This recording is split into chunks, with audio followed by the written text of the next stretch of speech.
Louder with Crowder Studios, protected exclusively by Walther. And Hopper.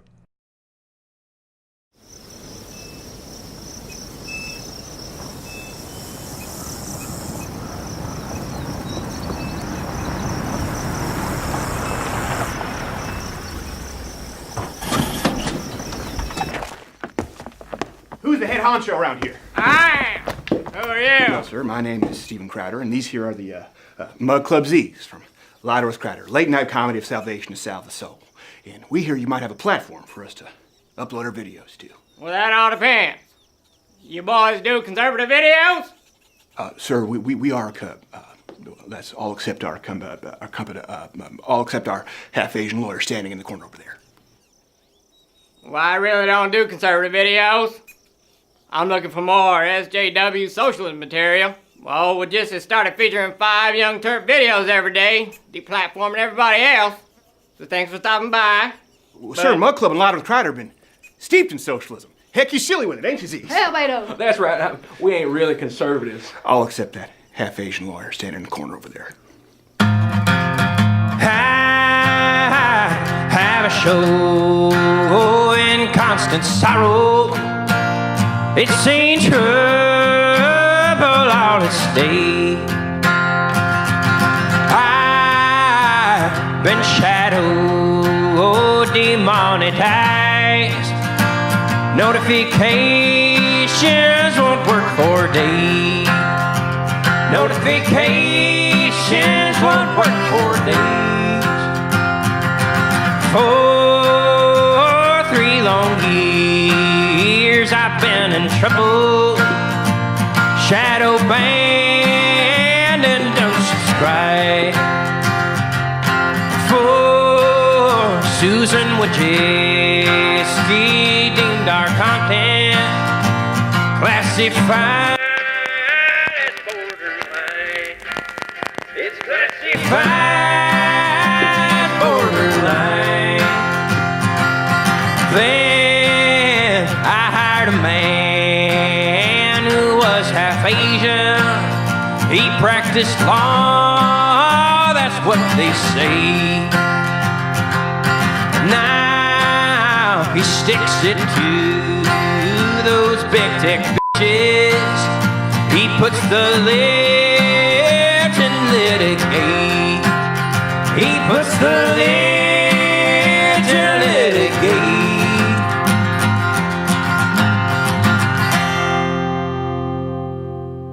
And demonetized.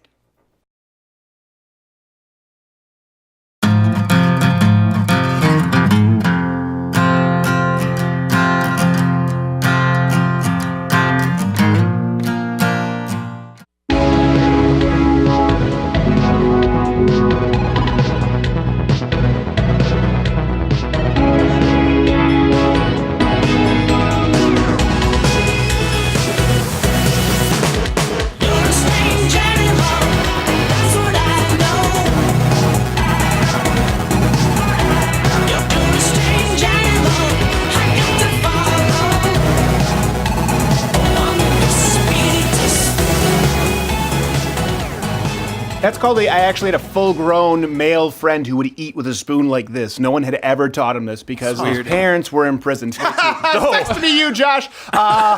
We have Anthony Cumia. You won't be getting gifts for Christmas. Anthony Cumia on the show today. Ted Cruz will be back later in June. He had to reschedule. We apologize. Teddy. We have a 7+1 today. Boom. We have a bunch of news to get to. We'll be discussing universal basic income. So before I introduce everybody, let me ask you this. Are you worried about automation, technology killing jobs? What's your biggest employment concern going forward? That'll determine, hopefully, kind of where you line up in universal basic income. And how old are you? We realize we have enough people watching this that we could do actual polls with legitimate sample sizing. That's true. Quarter Black Garrett is doing the overlays. We have Audio Wade. Half-Asian lawyer Bill Richmond is here because we're going to get copyright struck anyway, so might as well have him around. Yeah. It's just really just like a speed dial in person. Pentelis is here, 2 Drink Minimum podcast. Happy to be back. Glad to have you. And G. Morgan Jr., wine of the day. Wine of the day is Palermo. Palermo Cabinet. Yeah, this guy on the front has universal basic income too. What is that? I don't see. He's Is he kind very of dead. Yeah. Okay. Kind of like your bit. We should cancel one today. That's sad. There's no reason for it anymore. We should just cancel. So how much does this guy drink? They're always empty when he brings them. That's true. Yeah. Just don't hate. Saw him behind the studio just chugging. Yeah. Which also makes it even more uncomfortable because that means he recorks it. Like, how is that? But there's a cork on it. That's a completely empty bottle. Good business. You're like actually. that Asian guy in sour grapes. Did you How see dare that? you say all Asians? Yeah, I don't know. I don't trust them.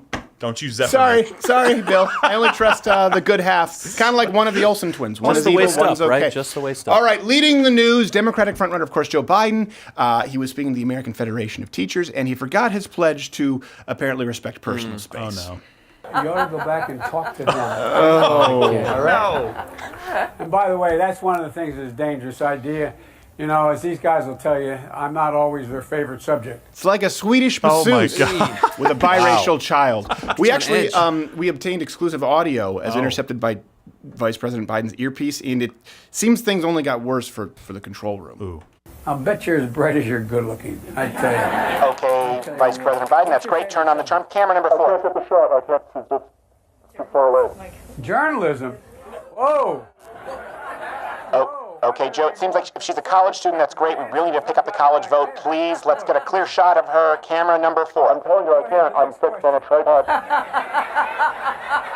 Okay, great. Joe, bring her to where we can see her on camera. And, Okay, over here. Okay. No, she's a little girl. Joe, get off of it. Get off of it. Let's get off. Just, no, don't touch her. Don't touch her. Don't. He's touching the kid. Okay, camera number 4, get off of this. Get off. I can't have to. This is news. It's my job. Camera number 4, so help me God, I will send you back to film school. Joe, don't mess up. Camera number 4. This is news. I have to cover it. Joe, let go. Please, get her off. Joe, get her off. That was unnecessarily uncomfortable. It's like he can't control himself. He really like, I know I shouldn't do this, but she's so fly. Like, I can't help it. Oh my gosh. What's the over-under on how many times he's going to do this? Like, the guy knows every camera in the room is on him, and he still can't help himself. Every 6-year-old girl, just understand, he wants to put y'all back in chains in a sex dungeon. It is disgusting. Dang. I like Justice Ruth Bader Ginsburg, RBG, as they call her on Netflix, Ruth Bader Ginsburg, she came out the other day and said that pregnant women are not mothers. Oh, wow. Yeah. In Ginsburg's dissent on Box versus Planned Parenthood, Indiana, Kentucky, she wrote, quote, "A woman who exercises her constitutionally protected right to terminate a pregnancy is not a mother." This is in response to Clarence Thomas. You probably know this. They're a half-Asian bill. You're probably a fan of Clarence Thomas. Yeah. Following the laws. Yeah, you would think so. When reached actually for further comment, the justice couldn't provide any because she's dead. Oh, my. Yeah. CNN's Jim Acosta. That's not slander or libel, is it there, Bill? Oh, no. I mean, Satire. she's Dead actually, can mean so many things. Wait, she's actually dead, right? I'm quite certain. I think so, yes. Emmett. I like how defense. she looks. She looks like a cartoon snail librarian. That's what she's hiding under the robe is a large shell. Yes, exactly. What's this large appendage? It's remarkably specific. That's what I think of when I see her. That's not A healthy. snail librarian. Someone's been making a trip to Colorado's Magic Mushroom District. Yeah, exactly. He doesn't need to. He's in Montreal. Those things come out of vending machines. It's everywhere. For the little rooster egg. Roosters don't lay eggs. I don't care. Show's already gone off the rails. That's too late. CNN. Jim Acosta. He's now Yay. declared that media neutrality is no longer a possibility under President Trump. This comes from his new book, The Enemy of the People, A Dangerous Time to Tell the Truth in America. I'm still laughing at the snail librarian thing. That's good. When reached for comment, the head of CNN's Pakistan bureau was being beheaded, so that wasn't tough necessarily to comment then, yeah. And he admitted, Acosta, he admitted to grandstanding and showboating, by the way, contradicting literally everyone in the media who's defended Acosta.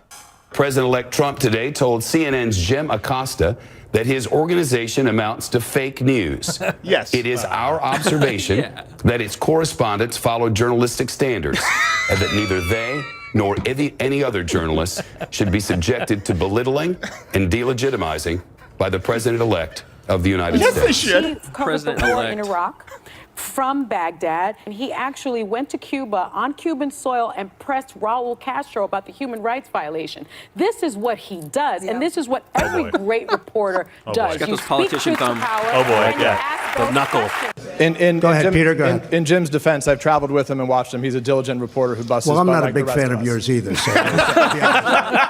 So See?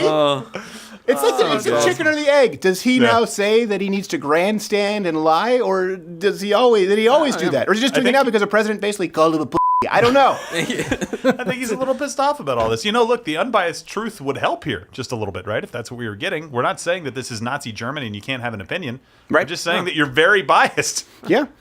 Although Helen Thomas would like it to be Nazi Germany. Send the Jews back. No. Do you not remember that? No one remembers this? I do remember that. I don't remember. Helen Thomas? You don't remember? She said, they should go back to Poland. You're like, oh, you crazy old windbag. Wow. Got it. It's just amazing to me the indignance of these people. It's like saying, hey, I think your neighbor might be a pedophile. It's like, how dare you? I mean, he sleeps with kids. I mean, there is that. But it kind of proves the point just a little. I mean, it's literally like you watch Leaving Neverland, which I think is like a quote from that. Pretty much. I like that he wrote a book, though, because he has no charisma. He's so unfunny. It's like if Plywood wrote a book. It's not interesting. It's not an interesting guy. Look at the grain of the wood. Oh, my gosh. It's a 2x4. Ooh, does plywood have a grain? All right, switching to international news. A church offered to cover up a cross and the image of Jesus for Ramadan. Going back to the original reasons for church. To appease Traditionalism. To appease the guy who said that Christ lied about pretty much everything. There's a right way and a wrong way. Yeah, for you would community think outreach. so. The plan was to, quote, invite men from a nearby mosque to use the church as a place of prayer. This happened, of course, across the pond. I think joining us on the line right now is the Church of England pastor, Reverend Nigel Smith, to discuss it. Reverend Smith, are you there? Yes, Stephen, thank you for having me. I appreciate you. Sure, yeah. Would you mind for a moment just keeping it down? I'm simply trying to...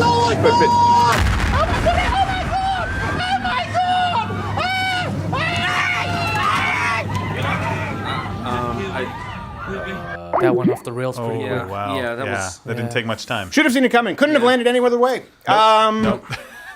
No, I was doing the math in my head. There was no other way that could have ended. 0%. Shame on you for thinking so. Finally, this is our final story. It'll bring us to 7+1, then talking about universal basic income, which I'm sure a lot of you support because you're millennials. And even though you're conservative, your desire for free stuff don't put us all in the same bucket, supersedes man. it. I put you in that exact same bucket. I'm definitely in Shameful. the bucket. Wow. Right there. Well, yeah, it's true. The Yang Gang. Finally, we You lead a have... street gang, Bill? Yes, it's true. It's amazing. But the best and most dangerous dumplings. They're in a street gang, and the initiation is voting for somebody who gets 0% of the Democratic nominated ANC support. Yeah. Also stealing a Gran Torino. I don't know why they hired all those kids to act in that. That is proof positive that Asians can't act. Sorry, Bill. Wait, is it a question? No, I don't think it's Have a you question. seen I think it was a There was just statement. recently, do you see this video Statement. where they Oh, did this parody of Aladdin and hoping for a diverse cast, hoping for more Asian actors? Oh. And I was sitting there going like, listen, at a certain point there has to be a meritocracy. Well, yeah. You're Oscar-nominated films, and that's a really shadow category with foreign. It's still embarrassing. It wasn't a parody. It came out last week. Yes. It's in theaters, yeah. It's real. Okay, so Hey, finally, hold on. I want to take this just a real quick point, however. Keanu Reeves is part Asian. Hey. Yeah. That's true. Well. Do not even talk about I know. National Do you know what his favorite film is? Who? Bill Richmond? Bill? Half Asian lawyer Bill Richmond? No. I'm proud to say it's Constantine. Oh, no, I do know this. That's I'll actually back that pretty up. good. I back like that it. up. I like like It's a good it. movie, but I Thank didn't you. expect Thank that. you. Look, No, your number one is The Prestige. Oh, yeah. And number yeah. two is Constantine. Top 5 is Constantine, Truman Show. Number one, Prestige. Why? Explain your rationale. Ooh, Hugh Jackman, man. He is amazing. He's Not a just Jack the, man. just Do you have, the like, a writing thing is for great. him? Yeah. No, I mean, I liked him in The Greatest Showman. He had quite a voice. Okay, and then Yeah. explain How about Constantine. Wolverine? I mean, it's just, I don't know. It's whack. It doesn't make any sense. Yeah. You just have horrible taste. I think interesting. that's I been people are gonna get clearly upset. established. I was not. Yes. Clearly established. Okay, we have to get to another church story. A church, they agreed to host drag queen story time after the city library canceled the event. This is where Ryan Hart comes in. He's the pastor of a church that decided to rent out a room at the library for the event. I thought, well, why can't our church just host it? My reasoning and the reasoning of Open Cathedral and having this event is to keep kids safe. And kids are safer when they know that they can love themselves. We should point out the event was canceled after drag queen storytime in Houston was found to have hired registered sex offenders. Yes. Safe in the arms of the Joe Biden. Whatever happened to a potluck? You have to cover up Jesus and invite people for Ramadan and drag queen story time. Can't you guys do a Bible study? Jeez, come on. Anyway, that brings us to this week's 7+1. Yo, forgot Stefan in the chamber. They always forget the one in the chamber. This week is 7+1 top drag queen storytime books, the most popular stories that they read to children at these events. Well, that's good. We'll all have a chance. Number 7, Harry Potter and the Sex Prisoner of Azkaban. Yeah, that seems... Look at this. Oh, jeez. Tiny prisoner. That's terrible. Number 6, By Curious George, which... Dog. Wow. Come on. Wow. Hungry. Pentellus, why don't you bring us in with number 5? Again, top drag queen storybooks for children, yeah. All the places you'll go. Just don't tell your parents. Yes. Oh my gosh. That's so terrible. I love how my lawyer takes a sip of his water at that point. He's not in this. It's not water. You know what? Let's all get our hands dirty. Number 4, Half Asian Bill. The Grooming Tree. Oh, that was it. Yeah, that makes a lot more sense. That was just so accurate. Too truthful. See, I thought it was the original title, but no. It's Number just Joe Biden. number 3, in case we hadn't lost the remaining half of you.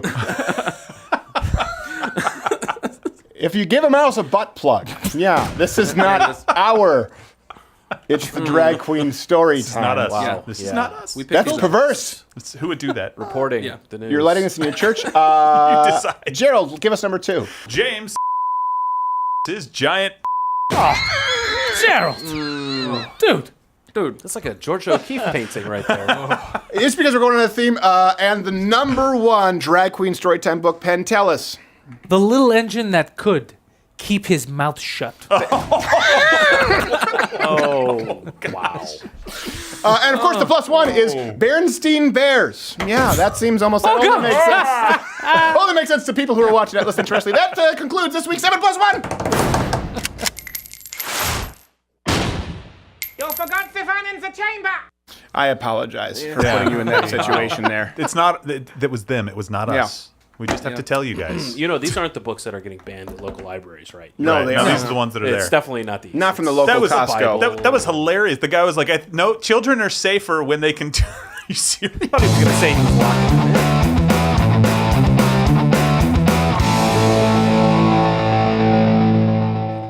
Okay, you ready? Ooh.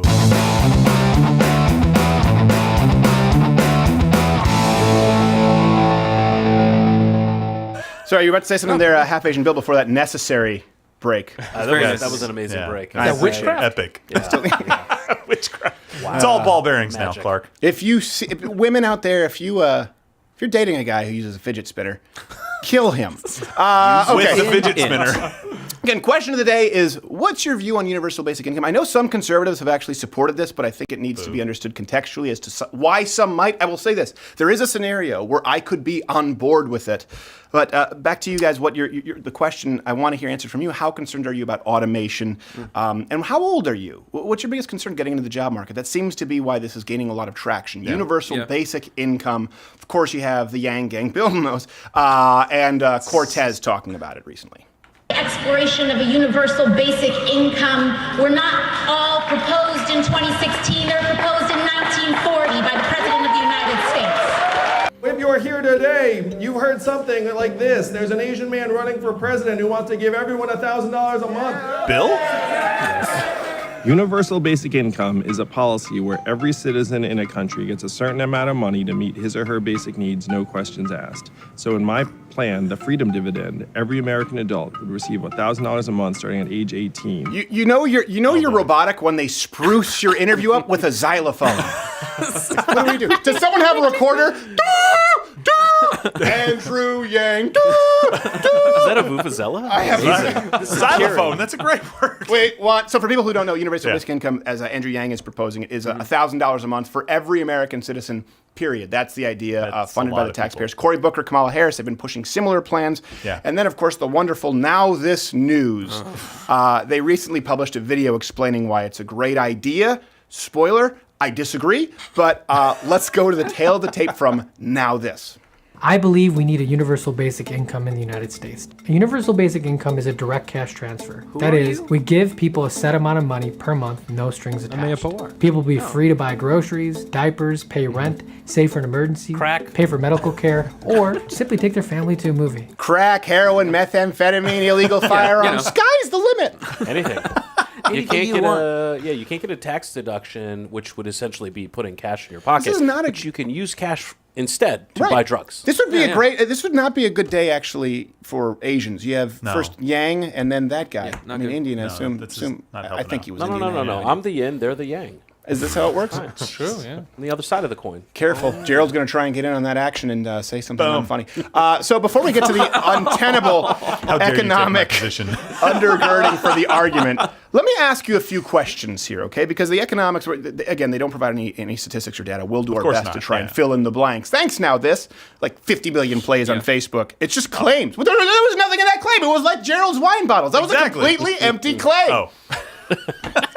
So let's just walk you through the logic trail first, okay? I have a couple of questions, Socratic method. You give everyone $1,000, no questions asked, okay? Do you think that would make most citizens more or less likely to save? Do you think that would encourage people to be more or less likely to plan for retirement? More or less likely to strive for a better job and achieve some kind of social mobility? These are the first questions you need to answer. Yeah, and by the way, you can never, ever, ever end it. Government programs are notoriously hard to get rid of. Who are you, Taylor Swift? Right? You can never, ever end it. You can't end it, right? And it's more likely to increase. So let's say we started at $1,000. The next guy is going to come along because I want to get elected by giving people free stuff. Let's give them $1,200 a month. Yeah. I'm better than that guy. Imagine that, instating $1,000 for every single person and then Bernie at the tiller of that ship. Yeah. The $1,000 a month universal basic income has not increased with inflation. Now he's here. Yes, exactly. It's like fight for 15. This would happen. I have an idea. What if you could tell me if this makes any sense? It doesn't. What if instead of giving people random money like $1,000, what if you would just lower taxes in these big areas so that they would have $1,000 more at the end of the There's a problem. That's the instead end of the giving segment. that money to the government? You know what I mean? just cut off our future now this clip at the knees. You should have watched it first. Because they address that in full. Oh, they don't want to do that? They don't want to cut taxes? Well, they address it very effectively. Your argument is moot. Mute. It's moot. I know it's moot. I accidentally said mute, okay? Get off my back! It's moops. By the way, hit the notification bell because subscriptions don't mean anything, apparently. Bill thinks his client is very unstable right now, half Asian. Bill. No more than normal. No. He did grow up with a half Asian mother. And by the way, bookmark the page. And Mug Club. LiveOutScrowder.com/Mug Club because we are being hit with the false copyrights. iTunes, leave us a rating. All right. Point number 2. This is something that these are sort of, I guess, this is one of the premises that they base the universal basic income on. So instead of point, let's say these are kind of the tenets of what they believe here. By the way, I didn't say tenants in renters. Okay, I understand it's moot. All right. Oh, good Lord. Fake news. I don't want it. The last thing I want is to be on a salon headline. You know. He said moot. I am being vilified while the pedophile gets a parade. I've already commented about your moot. Literally. Bill will clean it up in a release after. Trust me, you're in good hands. Okay, they make the argument that work doesn't pay. One, work doesn't pay. People often work 1, 2, or 3 jobs and still live in poverty. In fact, work pays so little that a majority of Americans don't have $1,000 in the bank for an emergency. 95 million Americans live in poverty, and 1 in 3 parents can't afford diapers for their children. First, we have to recognize that work doesn't pay. No matter how long and how much people work, they're not getting by, and they're certainly not getting ahead. So first, you have to listen to me when I repeat these completely empty claims. Right. For step 2, see step 1. Correct. But they claim Americans work 2, 3 jobs, 95. There's nothing in that claim. I could not find any statistic that reflects 95 million Americans living in poverty working multiple jobs. It's demonstrably false. The number is 39.7 million, according to the ultra-biased U.S. Census. I want to make sure that you understand. Exactly. This is the modern-day Herod head count.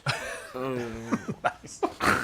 Oh, you hit your light there. I thought you had something to say. I All didn't right. hit anything. You're just drunk. I did. It was the And lawyer. this is something else we need to understand when we talk about poverty. Again, it's 39 million. It's not 95 million. Right. Again, this changes it, right? If you think someone's working 3 jobs and 95 million people working 3 jobs are in poverty, well, the number's actually under 40 million. And by the way, the standards of poverty, they have multiple vehicles, air conditioning, widescreen TVs, internet. I understand it's widescreen. I said widescreen. Get off my back! By the way, it was nice that they didn't have any kind of tag. I even looked at the very bottom. There was no source listed for the 95 million. Of course not. It's now this. And you go, wait, can you have a source for this? Now that. Look over here. It's like the Prestige. Yes. We have a quarter Now Asian the Prestige. lawyer. No sources. By the way, it's not about just material goods. You wouldn't have had any of those things if you're the wealthiest person on Earth 80 years ago. And people say, oh, so you're saying because they have an iPhone, it's not hard? No. I'm talking about the kinds of opportunities afforded to everyone because of advancements in technology. I've used this example before. Imagine if you could go back into the Civil War. Did you ever have this fantasy as a kid? Like, if I could go back with an M16 and grenade launcher? Yeah. Okay, bye, Hopper. I think I spilled some water on him a little bit. Jerk. Imagine, no one would be able to stand a chance. Yeah. Oh, now he's back. He's going over to Bill. Hopper, don't go over to Half Asian Bill. They serve you. Oh. I will protect you, Hopper. That festival's dedicated to you. This show is not a good one. Video. Great. This is great, Steven. What are you talking about? People love The worst dogs. part is, we'll be able to see in our analytics, that's the portion that everyone will rewind. Yeah, exactly. It doesn't matter how much work we put in. Like, the dog, he's cute. Yeah, so cute. Dogs and monkeys. People love them. It's true. Monkeys. Okay. Imagine if you could travel back. Let's just go a little bit more recent. 25 years with an iPhone. Oh, yeah. Okay, you could be more productive than Bill Gates, along with the entire staff of Bill Gates. You could be more productive than all of them. It's not that you have a cell phone or a microwave, but you have access to technology that gives you more opportunities and more abilities to make efficient use of your time and advance your financial, your social, your educational status. That's the point that we're talking about here. Yeah, and all of this is built on this false premise that all work is equal, right? He's saying, oh, this work doesn't pay. Well, some jobs don't pay very well. They're meant to be entry-level jobs for you to work up to other jobs. Right. If you don't like it, go out and get the skills that are required to get to a different job. If that requires you to work 2 jobs, sometimes you have to do that. I understand that. That not all work produces And you know what else is the important? same. They're trying to say, oh, that's because you're an elitist. No, hold on a second. No. Trashmen jobs pay better. You think it's beneath you. Right, exactly. Right? Being a shift manager at a fast food franchise pays better. You think it's beneath you. We're telling you there's a job surplus. A lot of them, but they don't all pay super well. Not all of them, but some of them do. Yeah. The whole premise is that if you produce something, and they're going to argue with this left and right, if you can produce something valuable with your time, then I will give you my money that I have earned to do it for me. And they go on to make that point that many Americans don't have $1,000 in their savings account, right? And this is evidence of work not paying. This is emblematic of the leftists at Now This, because like many of the proposed tax plans and economic plans coming from the left, it doesn't take into account what? Economic. What, men? What? I think we lost Half Asian Bill. What? He's looking at the dog. I licked my lips. You're not playing with them. You're putting on the dry rub. Stop it. My God, I do not salivating. use teriyaki sauce. You know this. It doesn't take into account spending. Oh, spending. Now That's you're it. getting That it. was close. Everyone's Got it. understanding. Samsonite. I was Then way they go off. on to make this point. Again, I'll let you know in what scenario I would be supportive of a universal basic income, but it's not based on these false premises. Like right now, here, I think it's still Now This. Yeah. This is now more, unfortunately. We give corporations, they say, free money, but not the poor. But then why are we so reticent to give people money? Well, because in the United States, we wrongfully believe that if we help struggling people and communities, that they'll never help themselves. Instead, we give big corporations and billionaires free money because we believe their wealth creates deservedness. So we keep giving more. What? Again, is there any source, any evidence for that claim? None. First off, it's not remotely true that the United States gives nothing to the poor. Right. Currently drop about $1 trillion a year, okay? Steven, that's nothing. I know, That's nothing. it's a drop in the bucket to you. Yeah, that's like When it's not 1/20th your of the money. New Green Deal. I mean, Yes. That's true. That's absolutely Basically, that's just half a paragraph. That's 2 lines if you take into account 5 That's pages. just the farting cows. That's And it. they don't explain what they mean by give billionaires free money. If they're talking about government subsidies, loans for giving out money to corporations, Right. I'm against that. Every single conservative I know is against bailout money. Everyone here, show of hands? Show of hands? yeah, Yep. right here. No? No one here supports bailouts? Nope. Okay, No. good. We should find some common ground there. Now, that would be a good example. Obama giving $535 million to a solar energy company that declared bankruptcy without actually creating anything. Subsidizing green energy to the tune of $39 billion a year. I think we all have problems with that. The auto bailout. But I think people need to understand that a subsidy is very different from a tax break. Yeah.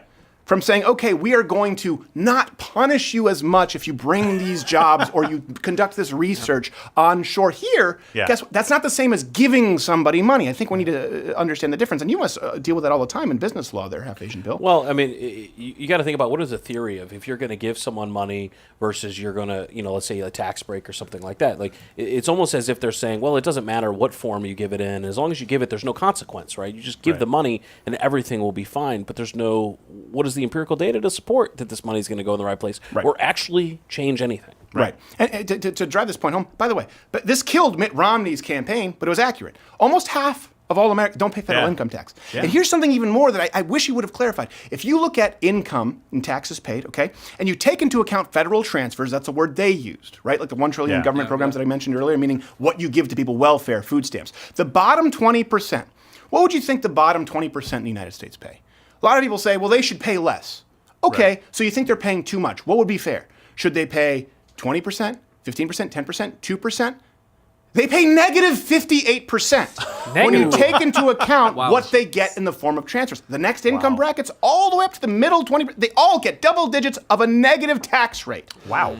People in the top tax bracket, they pay over 30%. And this is why whenever someone says, well, this is a tax cut for the rich. Well, yeah, because they're the only one paying taxes. And by the way, top 20% is something like $70,000, $80,000 in a joint income household. It's not that much. So it's important to understand, this is a tax break for the wealthy. Well, you pay negative 50. Yeah. And what would you like, negative 100%? I don't know. What do we have to do to make you happy? And you're right. The only people that can pay taxes are the people that are earning an income to do it. Or I'm sorry, that only can get a tax break are the ones that are paying taxes. So with the corporations, when you look at them, they always paint them as this big evil villain. We shouldn't give them any tax breaks. That's how you compete for their business. Yeah. They can locate wherever they would like. AOC, thanks for the Amazon, 25,000 jobs, billions of dollars later. That's how this works. They didn't pay anything in corporate tax. What about the income tax? Yeah. There were billions of dollars what about paid to the government in taxes. Yeah. Payroll taxes that they would have been paying to New York State. It's one of the biggest lies. Go just Google it, okay? Just YouTube search. Actually, don't YouTube search because it won't show up on YouTube. It's already been removed, I'm sure, demonetized. Where we dealt with the biggest myths of the rich in corporations not paying anything. It's not true that Amazon has paid nothing in taxes. That's billions of dollars annually in the last few years. Tons. All right, another sort of one of the fulcrums of their argument here is that universal basic income will boost the economy. Here's how they explain it. I believe we can lift millions of people out of poverty with the universal basic income and give people the independence they deserve with a monthly cash disbursement. Giving people cash will create an economic stimulus.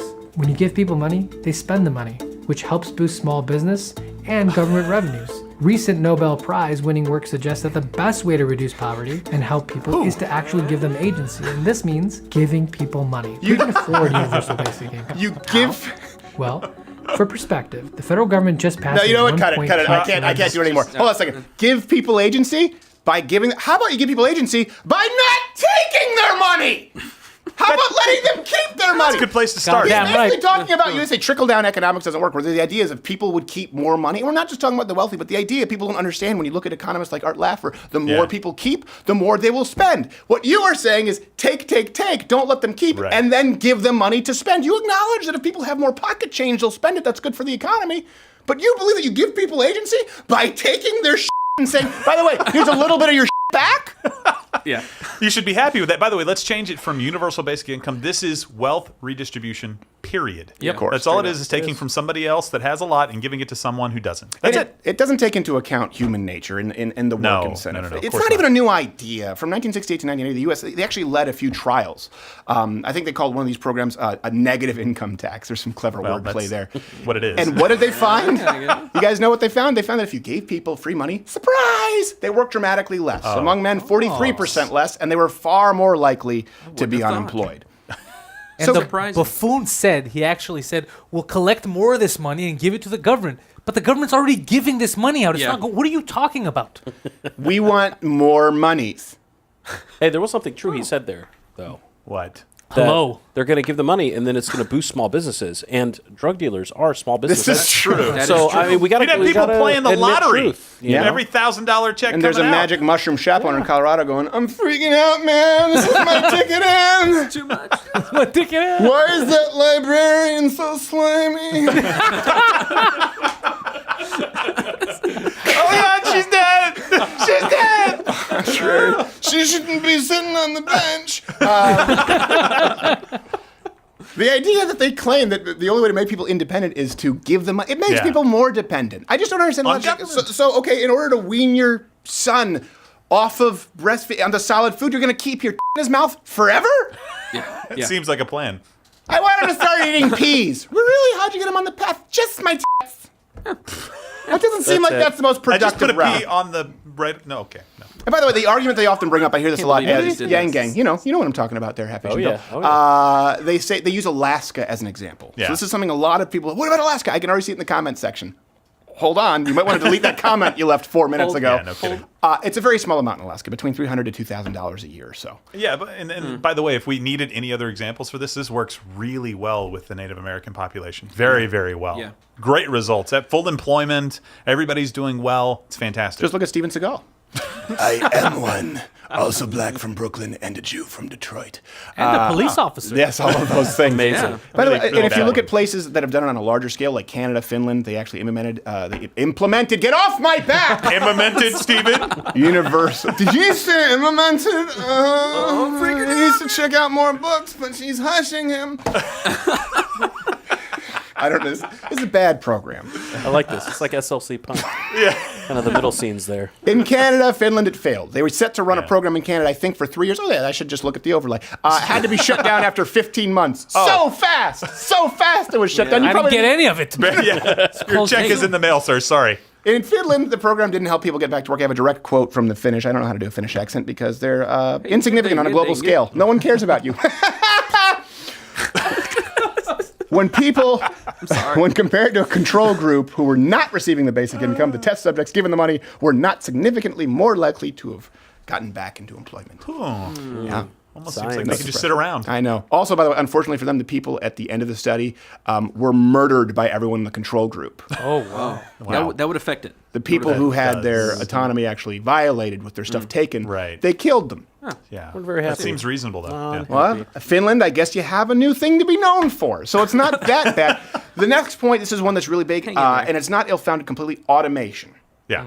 Right? Many Americans, even those with six-figure incomes, are living check to check. And third, gains in productivity aren't being realized by average Americans. They're being hoarded by a few people at the top. Really? Automation and artificial intelligence will only accelerate this trend. I love how they just toss in automation and artificial intelligence. Like, hold on a second. We've seen automation really going back to the agricultural revolution. Right. Do you want people plowing fields with spoons? Right? There's always been some level can do that. And then you can look at the industrial revolution. Yeah, absolutely. But then he just throws in AI. So you're like, what? Alexa? No. Skynet. I knew it was listening in on me, man. I mean, the argument there is to say, well, yeah, if you want to just create jobs and artificially create a market, just start destroying all computers. You know what we should also do? No electric grid. Yeah. Candle makers, man, that industry is going to boom. I mean, but you can artificially create that, or you can set up a system that deals with important education items, encouraging people to actually work and to be able to have the kind of persistence going to earn them the type of money that they're interested in. And that's not to say that we can entirely eliminate poverty, but how is going to give this additional money to people who are definitively, based on the studies, not going to do anything to change their circumstance, going to change anything? And that's what's lacking in the entire That's video. a valid point. Can't automate this. Counterpoint. They would like to see whitehouse.gov be a storefront for Etsy. Tea tree oil soap. Oh, my gosh. Wonderful. Here's something else that people don't talk about. Despite automation, right, there's more probably than ever. Unemployment's at its lowest in 50 years. Record number of workers entering the workforce. We have a high labor force participation rate. We have a job surplus. And the hard data shows us that the digital revolution has created far more jobs than it ever destroyed. Think about it. You have entire businesses that just create apps. Yeah. And then you have entire businesses that just help them code those apps. And now you have entire businesses, even just taking into account Amazon. People think it's this one Leviathan. No. Well, it is, but there are it's basically a main portal as a digital storefront for all kinds of third-party sellers. It's sort of become the new general store. It all comes full circle. This is what people don't take into account. Now, I understand that some people will lose jobs in a shifting economy, and we shouldn't be insensitive to that. But like you said, we can't solve it by just being inefficient or giving people something that they haven't earned. But Stephen, what about the Laserdisc manufacturers? Yes. Exactly, I mean, right? no one VHS? here is VHS, crying about the 8-track. 8-track. And No. you know, your plan doesn't address those vintage, amazing, historic pastimes. Well, how far do you, selfish. How far do you take it? It's like, okay, what about the key grips on Route 66? They've probably been out of work for a while. Where's the soda fountain guys? The soda jerk. The soda jerk. Nobody jerked a soda like Patrick. Whoa. Also, turned out he was a pedophile. That surprised us. Soda means little students. Came out of nowhere. Him and that snail bitch at the library always left a trail when she went into the nonfiction section. I tell ya. Another consistent trend, by the way, is that get off my back. Dangerous, low-paying jobs have decreased, while safer, high-paying jobs increased. So not only more jobs overall, also a better quality of life with the new jobs. Yeah, and it's a reasonable conversation to happen, but the problem is that technology, you can't stop it, right? People, I just thought of this. Pol Pot had this idea in the Khmer Rouge in Cambodia. Hey, you know Pol Pot. Right? His idea was seriously. His idea was full labor. Everybody go out in the fields. Every smart person in the country was killed. Teachers, people had glasses, lawyers. Sorry, Bill, you guys are usually the first. People to go. had glasses. I wear contacts. They were considered smart. Is that because you wear glasses? Somebody called him Four Eyes in France, where he was in school, and he's like, "Oh, they must be smart." No, that's because of their masturbatory behavioral patterns. He's like, "Look, geniuses like this, right?" They basically pushed everybody out into the rice fields to have them just make an agriculture economy that would rule the world, essentially. And it miserably failed. Millions of people died because he tried to do that. That's putting everybody at work. That's full employment. This idea has been floated before.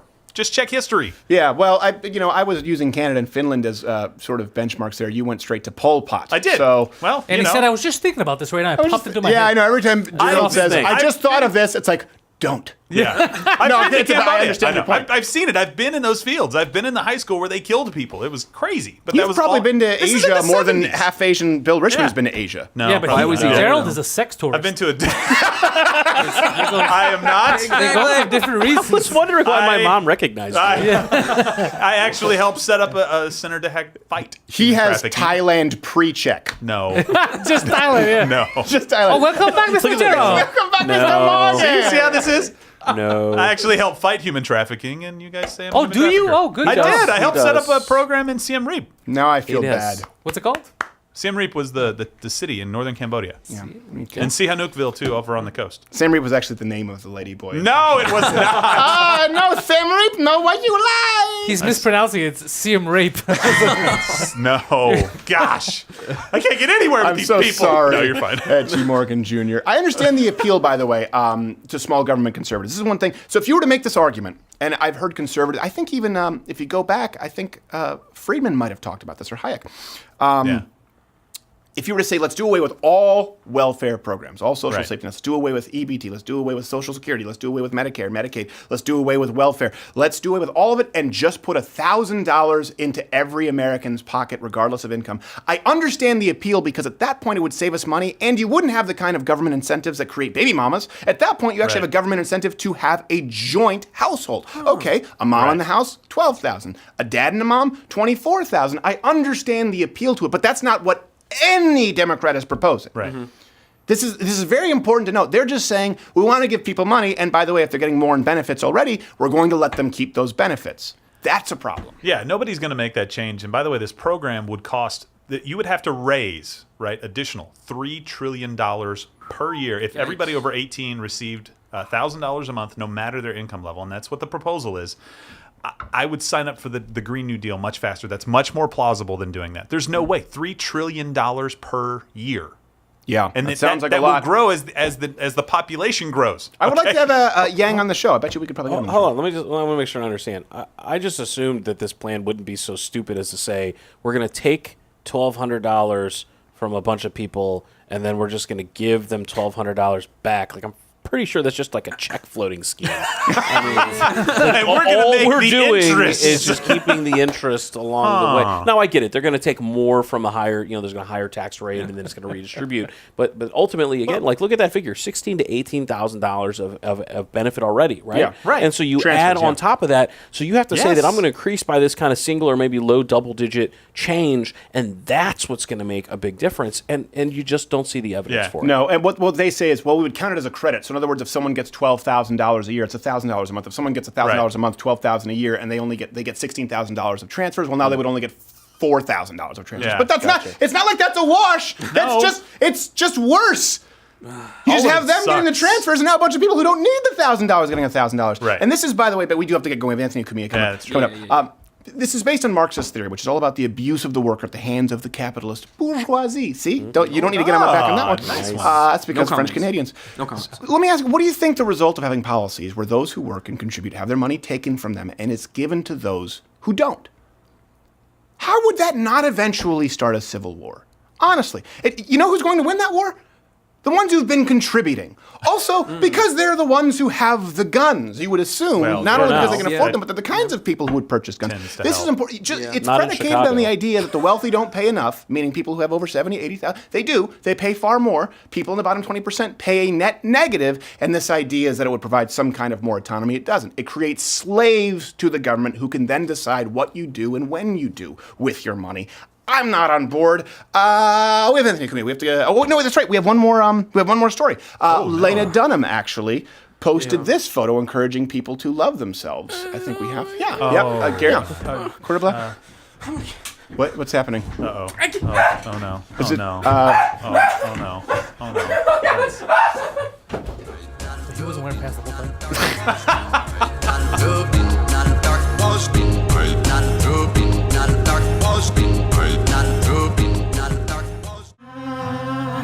Hammer man. I'm singing the original song now.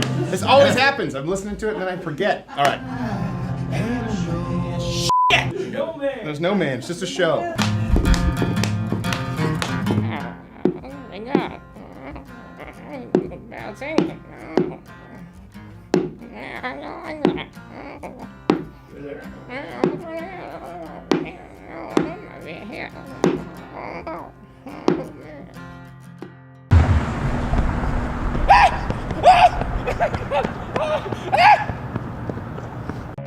What do you need besides a miracle?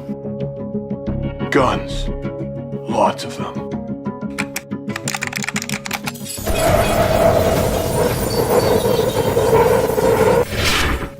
I'm Trinity. No, you're Pantelis. Cut! No, in this film he is playing Trinity.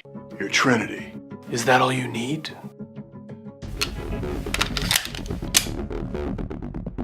Yeah. This is the new Walther all-steel frame Q5 match. Red dot ready. It is all I need. The all-steel Walther Q5 match. It has good balance and a 5.6 pound trigger pull. Try the Walther.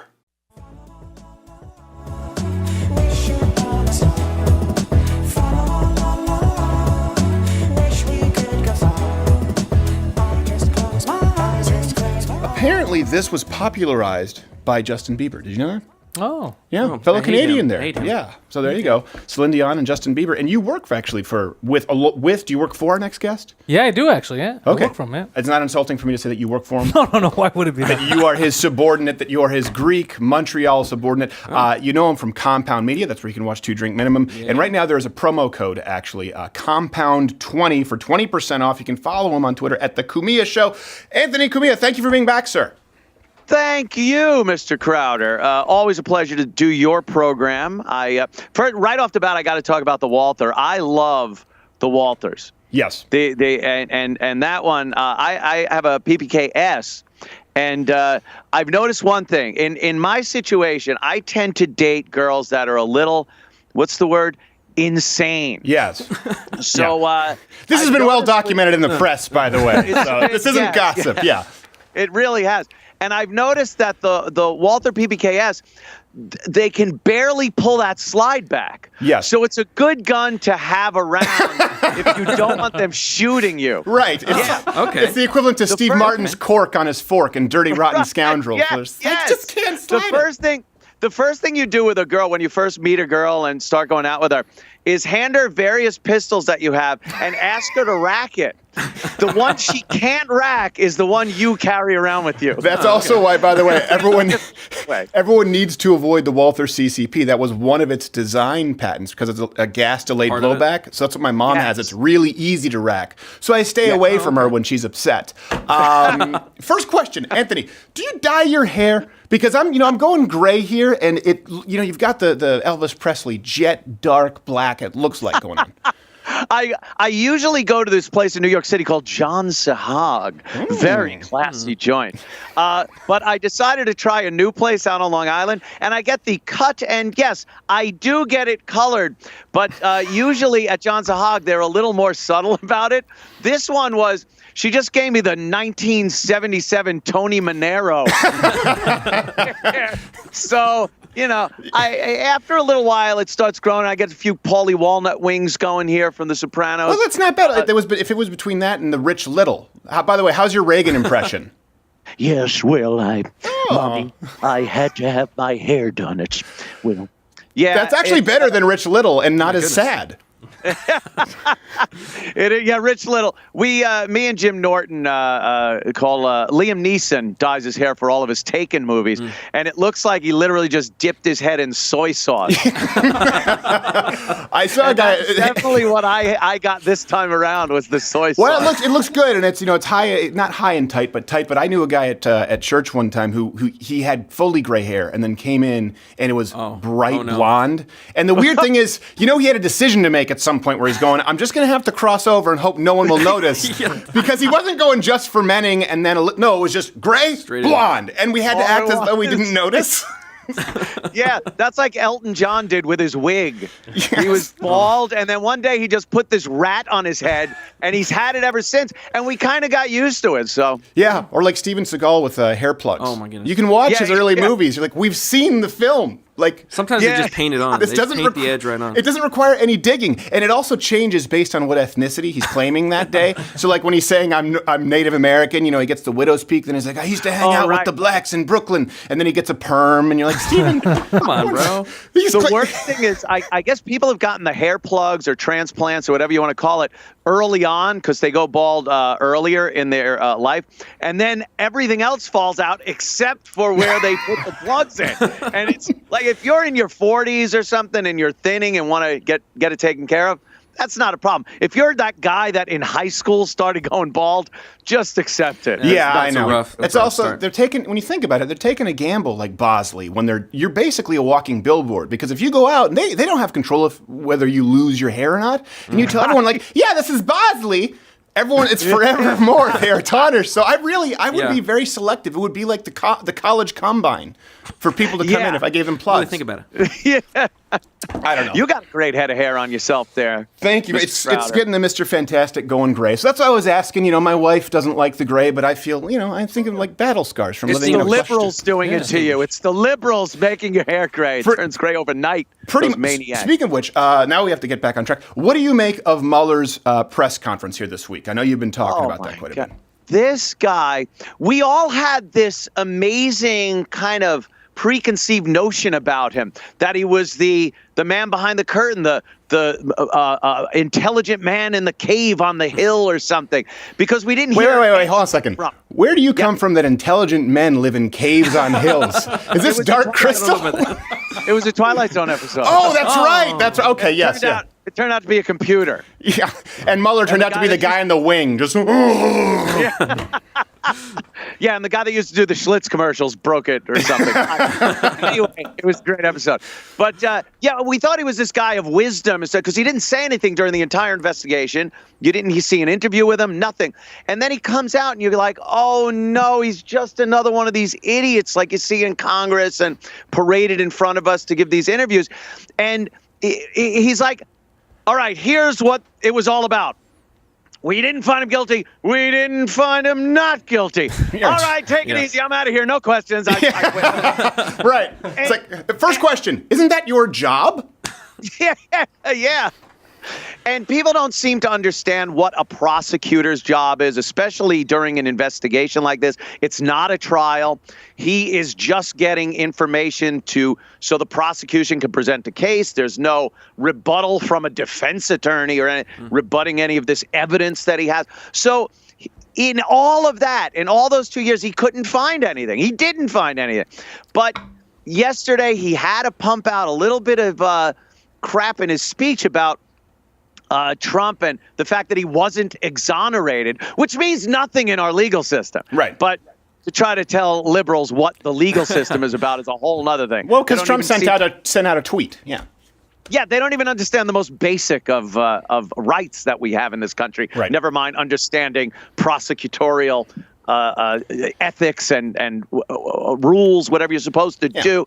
So, and then my favorite part of this whole thing is watching the clowns, the candidates for the Democratic nomination that are saying, well, it's clear as day that he was saying that Congress now needs to pick up the ball and immediately start impeachment proceedings. Like, nothing was clear, by the way. No, nothing at all. The entire investigation has ever been clear. And don't you think they have a motive that they want Trump removed because they cannot possibly beat him? It's like every NFL team wanting to impeach the Patriots at the beginning of the season.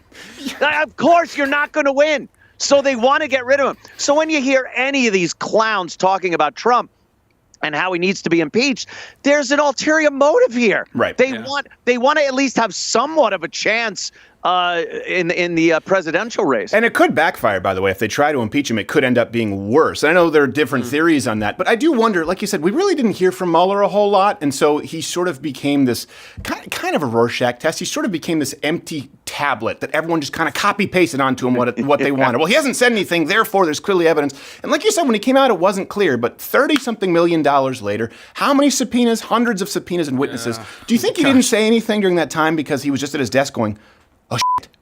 Oh, shit. That's what I feel like. And then he's like, I have a press conference to do. I don't have anything. It's like you wake up, you haven't studied for the test, and it's the day of. And if you go over 2 years with an investigation and you put out this report that is supposedly concise and has everything in it that they got as far as evidence and interviews and testimony, everything, why would he have to give the Democrats this little, hey, by the way, guys, I really mean impeach him? Right. Like nothing is in the report that says this guy should be impeached. There's nothing in there that says he committed any crimes. Right. Oh, but it doesn't say he didn't. Oh, geez. Right. Again, our legal system doesn't run Your that sole way. job was to determine whether he committed crimes, Mueller, and then pass it along to someone who would be a prosecutor. He's like, I'll punt to Congress. Wink, wink. What is happening? Then it becomes some secret code in some 9-minute speech that he gave that all the Democrats and all these news channels are fake news. Right. So you see them. They're all back there. See them? They're the ones that are now going crazy over everything he said. They're trying to decode it. Yeah. There's nothing to decode. Read the report. Right. That's all he said. He said the report is my testimony. Right. Well, it's kind of like I don't expect everyone to read 400-something pages with the report, but the Green New Deal is a great example of that. Everyone was talking about it in the media. We just read it on the channel. We just read, it's 5 pages. And that's, by the way, printed in large font. So we just read it and immediately was demonetized and restricted on YouTube. Just reading the Green New Deal. And it had close to 1 million plays because we're just saying we are just going to read it. Yep. That's all. And it's so laughable. All right, speaking of laughable, let me ask this. Howard Stern has been talking about this recently, and I want to get to him in a second because he's been on some interpret it as an apology tour. But he did sort of lament the change in the media landscape today from radio, what it used to be with having only callers, and now today with social media, how there's more sort of, scrutiny. What's your opinion on that? I did Fox News and radio, but not really. This has always been more so my milieu along with stand-up. You were here for the whole transition. Do you feel there's more pressure? Do you feel there's more freedom? How would you compare it today? When I first got into radio, they would sit you down, the GM, the general manager, the PD, program director, they would sit you down and say, here are the FCC rules. Right. Here's our lawyers. They will tell you what the rules are, and you must adhere to them. If you don't, and there's a complaint, we have lawyers that will field all the FCC. It was always the FCC, the Federal Communications Commission, the government. Those are the people you had to worry about. Nothing else. Oh, you'd get some groups, but for the most part, if you stayed within the lines, you would be okay. Right. But it was always they wouldn't complain directly. If you upset a gay group or a woman's group or anything, minority group, they would complain to the FCC because that's what they did. Right. And then you'd have to field that complaint. They were the monster. Now it's everybody. Everyone is now the FCC and can levy a fine on you, if I may use the word fine. Well, you can actually. Pantelis knows Justin Trudeau wants to do that on Twitter. He wants the rest of the world to follow Canada's hate speech guidelines. Right. Yeah. Well, Canada's pretty nuts with that whole thing. Yeah, we think that border, you leave your First Amendment behind when you cross that border going north. They're proud of it. But it's odd because now the FCC's nothing. When was the last time you heard anybody that got an FCC complaint on the radio? It just doesn't happen anymore. That's true. What happens now is people get offended and they start tweeting and getting in touch with sponsors, and they cut out the entire FCC thing, which actually used to litigate with the station lawyers and whatnot, and they would actually discuss First Amendment and things like that. Now you're done. And if you get some heat and enough people bitch and complain, you're done. You lose your career. So you think it's worse now than in the age of terrestrial radio? It is so much worse. We can't play some of the things we did on regular FM radio back in the late 90s on satellite radio. We weren't allowed to play it because it was too offensive. Wow. On regular radio.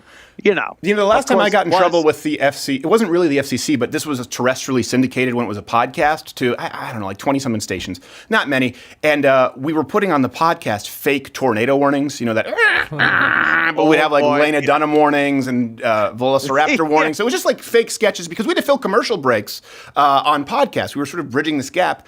And we got an email, and someone from the station said, yeah, they're not sure. They know it's illegal if you do it on air and radio, but you only inserted this into the podcast portion, but they want to see if they need to treat it like another syndicating network. And then I never heard back from them. So that was my first and only experience with them. Yeah, they get upset with the emergency announcements, and I think that's what the FCC's only handling now, what they were initially supposed to handle. Are you broadcasting on the right frequency? Is it the right power coming out of the transmitter?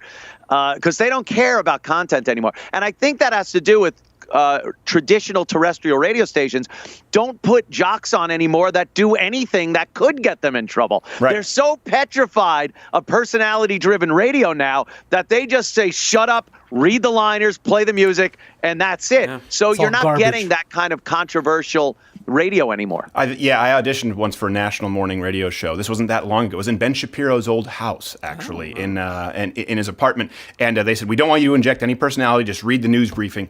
It was the worst audition ever. I was so bad. I walked out and I just remember my head was low. I said, I didn't get it. And Ben, I'm quite certain that I embarrassed you for putting me up. I'm so sorry. You didn't get it, but Ryan Seacrest did. Yes, so. Ryan Seacrest Good did. for him. Look at that. We do have to get going. Let me ask you this, because this is some controversy. I'd like to have you back to talk about it. Howard Stern, his newest book is out. Some people have said it's kind of an apology tour, where now he's saying, I shouldn't use words like retarded. And he was a shock jock. Do you think it's a natural evolution of a guy who's no longer 28, or do you think it's really more so based on acquiescing to what's needed to survive, like you were just talking about? There is absolutely a growing phase that you go through. And I think when you hit your 50s, I guess, you really start thinking, well, everything I did is fine, but if I did it now, it would be pretty creepy. Right. Especially where girls are involved. He did a lot of sexual stuff and a lot of stuff. And he was mean to a lot of celebrities, but it was hilarious for the listeners. But I understand growing out of that and wanting to change your show maybe and personality or whatever, but you can't disavow what you did. Right. And you can't take people like Gilbert Gottfried, who were amazing on your show and kind of built you up. He had a lot of cast of a lot of players that built him up to be the Howard Stern he became. And then to just say, well, no, we'll never have them on again. We'll never replay it. We'll never acknowledge we did that. Mm-hmm. He was on The View the other day, and it was hilarious just that he's on The View. Yeah. And one of the yentas sitting next to him said something to the effect of, can you believe Howard Trump rates women from 1 to 10? And Howard's sitting there, I'm watching going, have you watched his show over the course of the year where he took a laser pen and had a nude woman standing in front of him, put it on her hip and went, well, you're a little fat here, honey. That's a good Howard. You lose a couple of pounds there, honey. They have no idea, and he doesn't want anyone to really know that's who he was. I don't even think they know that Donald Trump rated women on his show. It was on his show that Donald Trump rated women. Right. It was on his show. So I think he is doing this apology tour. If you get a chance, watch his appearance on Jimmy Fallon, Tonight Show. At the end, he wants to give away a book, and they show the camera open on Times Square, and he's able to talk to them on the big billboard. He led them in a sing-along and dance-along of the Hokey Pokey with zero irony. I was mortified watching this, growing up with Howard since he came to NBC in '84. Right. Watching that was one of the saddest things I've ever seen. So I guess you could change, but oof. That was kind of like me with David Letterman in about the last 4 years, where I would tune in and go, oh man, it's no longer funny. He's really, really angry and so far left that I can't do it. And it doesn't mean that he was not hilarious and groundbreaking. Right. I just was saying this is a season where I'm going to have to ignore it. Yeah. I don't know. Maybe if it happens slowly, it's almost like the guy you're talking about in church with the blonde hair. Yes. All of a sudden, Howard, becomes this guy that wants to be loved and apologizing to everybody. It's just a little shocking to his true old-time It's like, I'm not going to use the word retarded anymore, demean minorities. It's like, you had a midget farting on a stripper yesterday. That was yesterday. And it was in the afternoon. It was the post show. All right. Where people can catch your show. It's Compound Media. It's compoundmedia.com? .com, yeah. .com, and the promo code is Compound20. 4 to 6 p.m. Eastern time. Monday through Thursday. And we have a bunch of shows here on the platform. So, go to compoundmedia.com. It'll give you all the info you need. Absolutely. Pantelis is over there. Hey, Mr. Cumia, thank you so much for being here. And I don't mind the Moreno. Keep it up. Thanks, Steven. Open your mind. Let us begin our quest to find the new sound.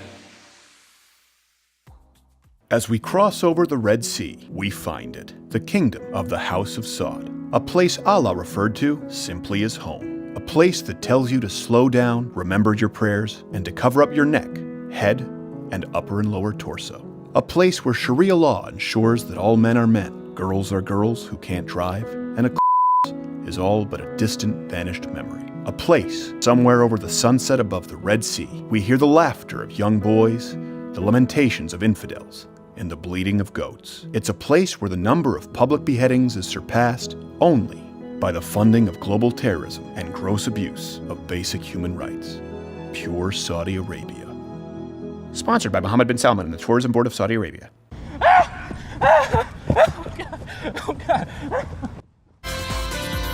Louder with Crowder Ranger Panties. Buy yours today at louderwithcrowdershop.com. What do we have here? It's Castle Mug Club, and it's mine. Not so fast, evil YouTube overlord. Steven! You too can pit Steven against YouTube overlord playing for the power of Castle Mug Club. Oh no, YouTube is escaping. Hopper the battle dog. Dad, you saved the castle. Castle Mug Club from the masters of the Internet Collection. Steven and YouTube Overlord each sold separately. For more adventures, join Mug Club at louderwithcrowder.com/mugclub. $99 annually, $69 for students, veterans, or active military.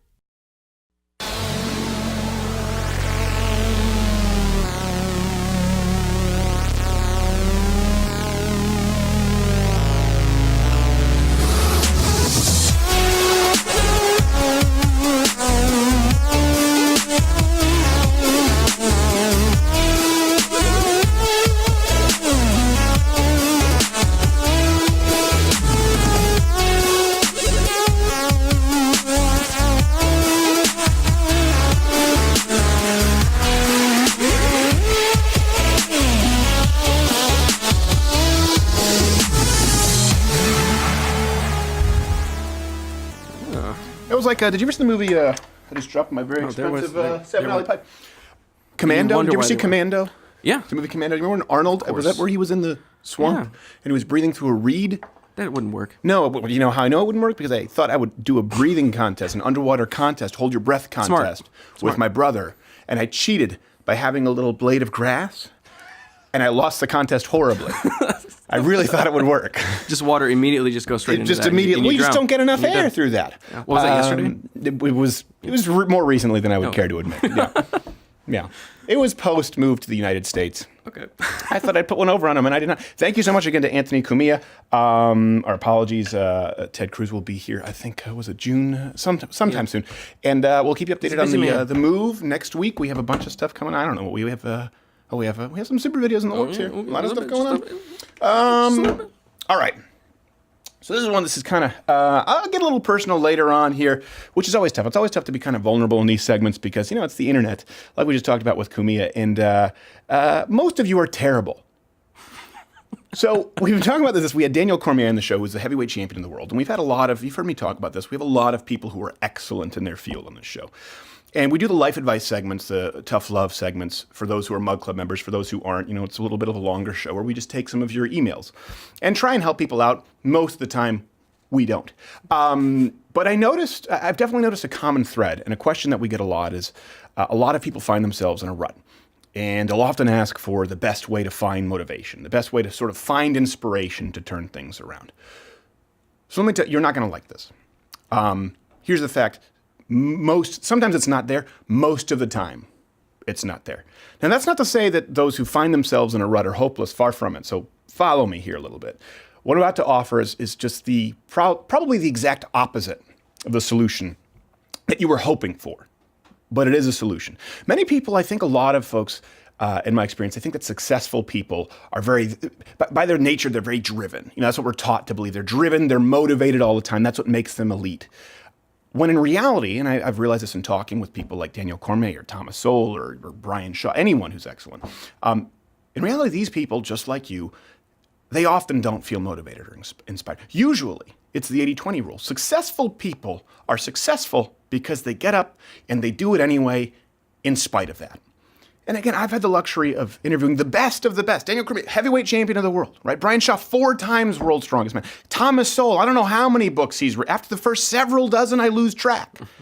And when I've asked any of them what separates them from the pack, invariably they all answer. And it might surprise you, it might not, work ethic. And you know what? Here's one thing we were talking about earlier this week. There's kind of a bell curve with talent. When you're young and you're playing sports, the sort of determining factor, right, is talent at that point. It's determined by when you how you grow, how quickly you grow, when you hit your growth spurt. That determines whether you advance in most endeavors. Athletics, academia. They thought I was retarded until I was in the 4th grade. Turns out I just couldn't learn geography and math and French. Thanks, Quebec government.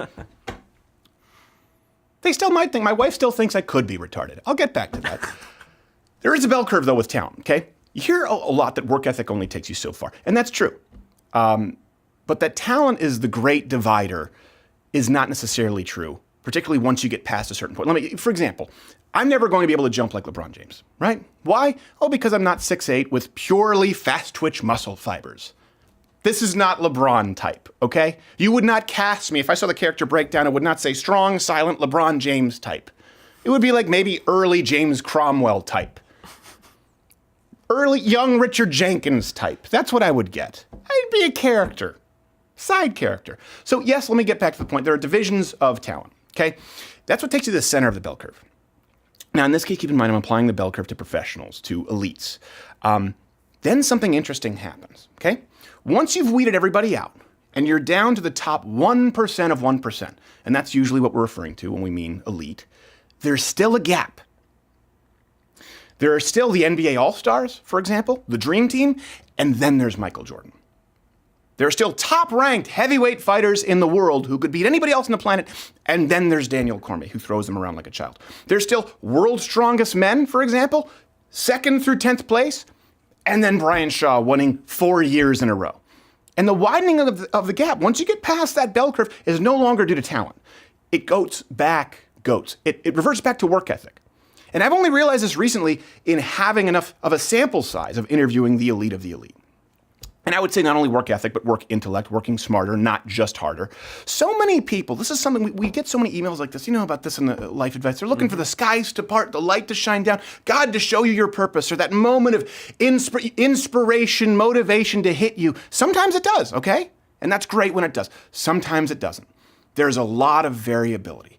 I'll tell you where there isn't a whole lot of variability. I'll tell you where there's one constant. While you were waiting for your sign, for your motivation, there was a guy or girl who wasn't. There was a guy who didn't feel like it, who wasn't motivated, and he worked at it anyway. He wrote another book, Thomas Sowell. He got another training session in, Daniel Cormier. Let me kind of explain this because I want to preface this. This is something that's pretty personal, but I don't want what I'm about to say after this to seem egotistical. I've kind of alluded to this before, but I've struggled with depression in my life. Clinical depression. It's been something that's just been on my plate. Everyone has their cross to bear. I'm not saying that it's more of a burden or less of a burden than other people. And, you know, I've talked about sort of the fibromyalgia thing. They go hand in hand with the chronic pain. But I tell you this for two reasons, okay?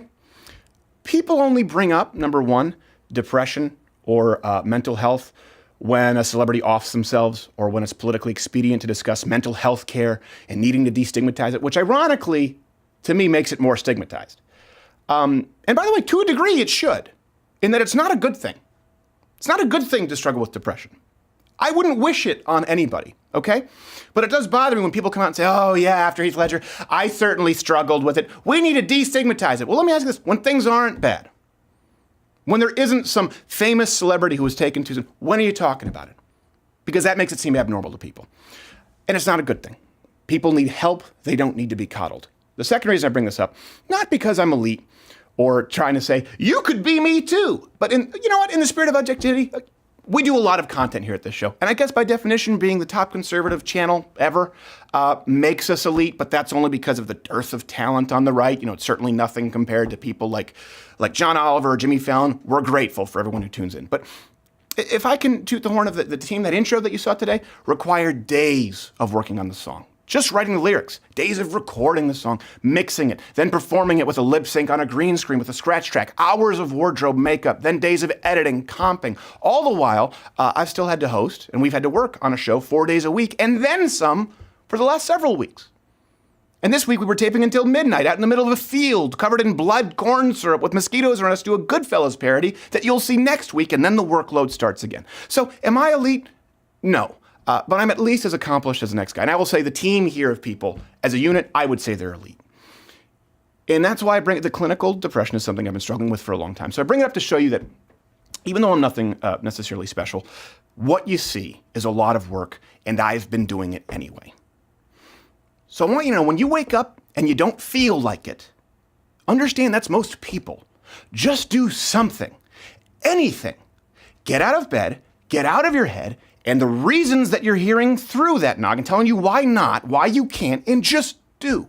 Otherwise, you will have to live with for the rest of your life, knowing that while you were scrolling through Pinterest looking for a motivating quote and posters with kittens that say hang in there, there was that person out there who was doing it in spite of having no motivation at all. And guess what? That person will be elite. That person invariably will be better than the rest. And if you don't follow that kind of a blueprint yourself, that person will be better than you. And you'll have to accept it. And it'll be of your own making. All right, see you next week. Hope that helps. Maybe not.